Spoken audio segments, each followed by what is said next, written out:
Hi everyone, my name's Emma. Today we are talking about Poison Waters, which is a free documentary on PBS that talks about Flint, Michigan. When it comes to choices and decisions, the ones that we make every single day with more intention will help us create the world that we want to live in. So what we talk about here on this channel, how can we take our power back every single day through creating better choices and decisions? Flint, Michigan has now been 5 years since they've had clean water. And I actually studied this while I was in school. I studied chemical engineering, and we took a class where we reviewed what happened and what should the engineers have done. So I want to get into that a little bit and explain what actually happened and how much it would have cost them if they had just done the right method, if they had just done what they were supposed to do.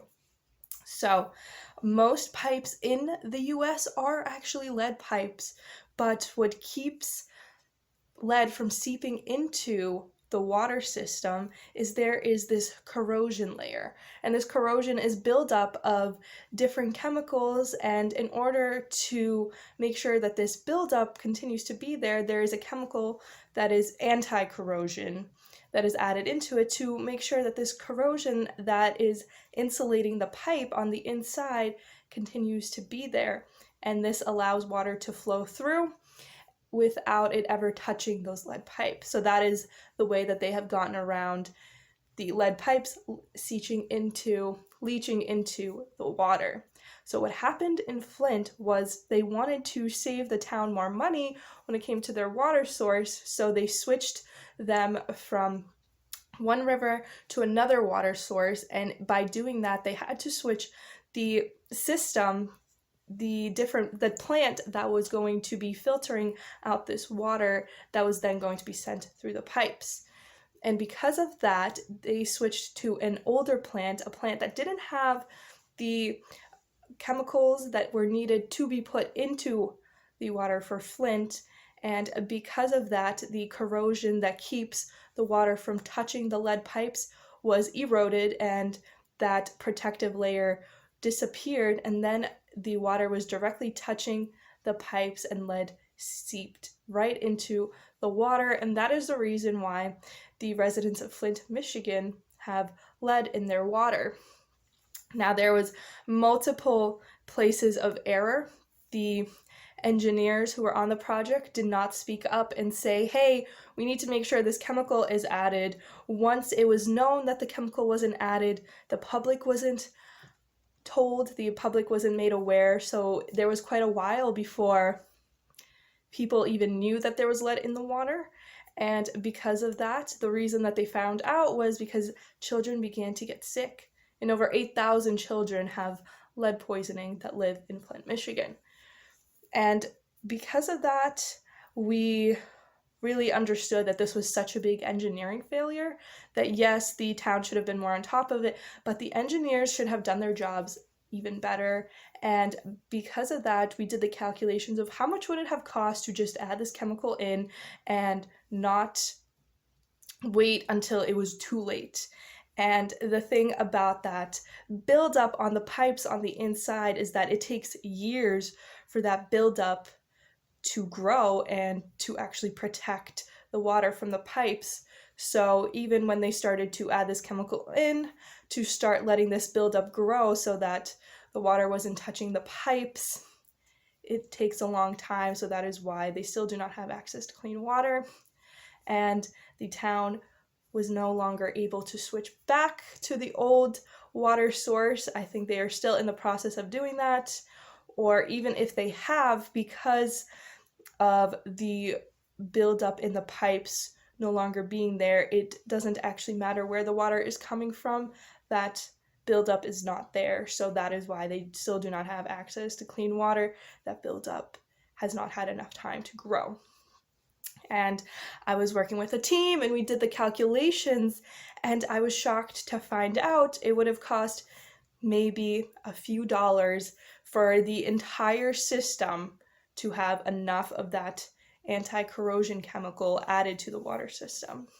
Now it is a project that is worth millions of dollars in rehab of trying to make sure that these pipes are protected, that the water is protected from those lead pipes. So what can we do about this? Knowing this information and the statistics about Flint, I will put them here. It is a primarily Black town. African American are the primary constituents that live in that neighborhood, and because of that, a lot of people said that they had less political clout, they were less able to get people on their side, and the mayor was switched multiple times because he was not addressing the situation correctly, and the governor had to get involved, the EPA had to get involved, and there was a lot of people that had to get involved because of the engineering failure. And that's a big part of what happened is people did not own up to their mistakes. They didn't follow through on the different protocols.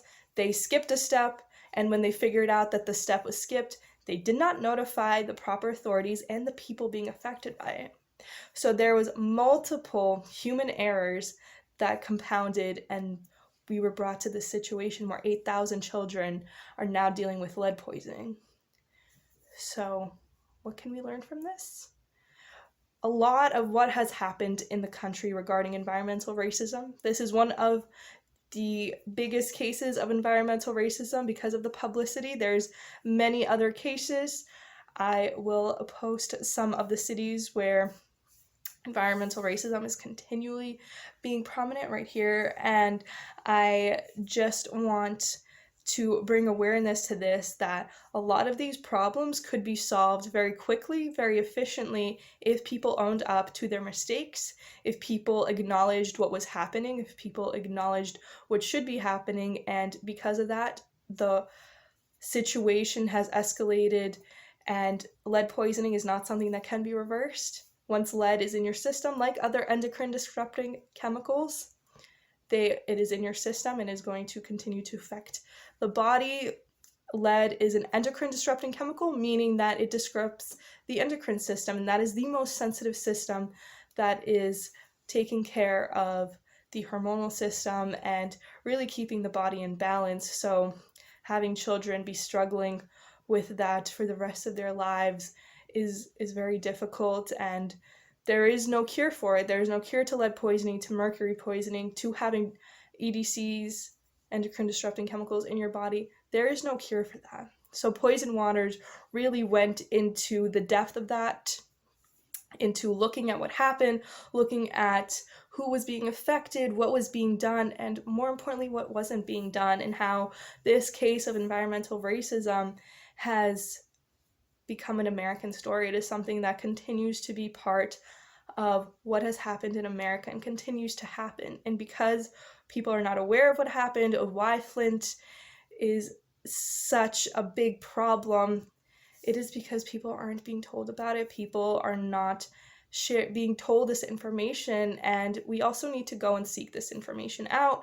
If we have heard about it, going and searching something on Google and reading just a few resources, finding videos talking about it, really can be the difference. And I want to make sure that this platform that I'm trying to create with you is helping you. I hope that you are getting something out of these videos. I hope that you are checking out the links down below and really trying to educate yourself on this as well. Of course, these are difficult things to hear about, how children are being poisoned, and they're not easy to hear, these statistics, what is happening, but remember that there are human lives at stake every single day, that we are not learning about what is going on and taking action. You might be asking, well, what can I do? First is knowing what's going on, but then it is reaching out to these communities through petitions, through talking to your local representatives, your local government, giving a call to your local rep's office. And it is more effective to have people call in sometimes than to have petitions. Of course, both are awesome, but there is this active work that needs to happen in order for the government to step up and say, hey, this isn't okay. And of course, reaching out to different organizations, donating money that goes to actually help people in those situations. Of course, if that is possible for you to do, that would be amazing as well. But We really need to create awareness about what is going on. I do believe that this year we've already seen so much change, so many people speaking up and saying enough is enough. This is what's happening in our country and it needs to stop. And I'm really happy that that is happening.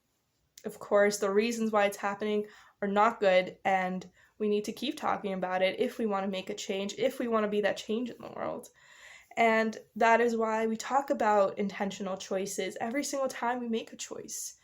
It has consequences that affect people all across the world, in our neighborhoods, in states in a few states over, and it is something that we need to be more aware of when we buy plastic, when we buy clothing, when we buy food. Who is it affecting? How is it affecting us, the world, the animals, the people that live on it? And can we make choices that are better? Can we align our choices with our morals? And the answer is we can. And if we can't do it every single time, do it as many times as is possible. That is the goal. That is what we are trying to do here. Together, we can save the world.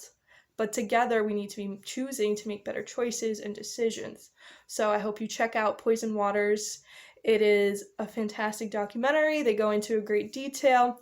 I gave you a little bit of the backstory, but you will be able to hear more of the stories of the people being affected. And that is really what this entire movement is about, is to help people have better lives, have better access to resources that they need. And we can all do it if we stand up and say, enough is enough. Today, I am going to decide that the world needs a person to stand up, and I'm going to be that person. We can all be that person, and we all need to be that person. The world is needing us to stand up and say, enough is enough. So, what are you going to do? The choice is yours. It always has been. I hope you got something out of this video, and I really appreciate you being here with me and having this uncomfortable conversation. Thank you. I hope to see you soon. But until then, I hope that you have an amazing day.